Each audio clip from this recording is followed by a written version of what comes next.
Truk, kaya padha ya, Truk. Heeh. Baguse ngendikane le gandem ya ming kok trondol ya, Gong. Heeh.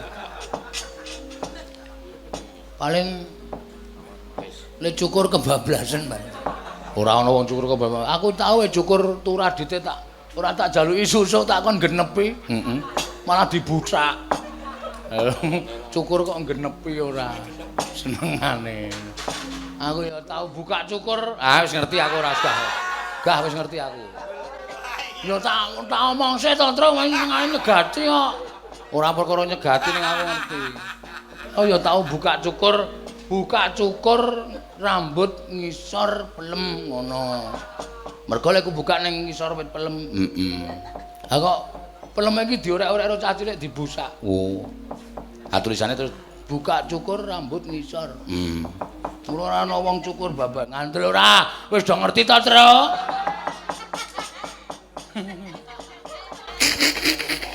Mulane iki nek gawe ngono iki nganggo hitung-hitung ora sak penake dhewe. Apa ya terus sing ngundungan? Ah ya mbok. Ngono kuwi jajak-jajak kok. Ponokawan padha menengo dhisik. Aku tak ngaturi ngacarani rawuhing pendhita muda iki Ponokawan. Mboten kula nika gumun kok persis kali jenengan lho, coreke pasuryane iki jan jebles ora ana bedane ya, Tru.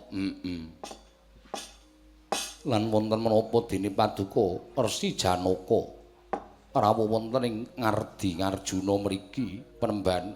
Oh, jenenge ya padha ki. Jenenge ya Janaka ki. Gong, jenenge ya Janaka. Sapa sing jangan nangka? Sing arep mangan sapa ya ini? Janaka ora jangan nangka. Oh ya wis kuna kuwi, Gong. Heeh ya. Kowe sing totoke mbiyen-mbiyen. Nggih. Estunipun nalika semanten kula menika rencang dhateng pun Prabu Duryudana ingkang negarinipun Bedah karana bnyedah dening satunggiling yaksa ingkang namipun Prabu Aji Gineng. Nanging parandene kasekten kula dereng mangga priya mengsah Prabu Aji Gineng.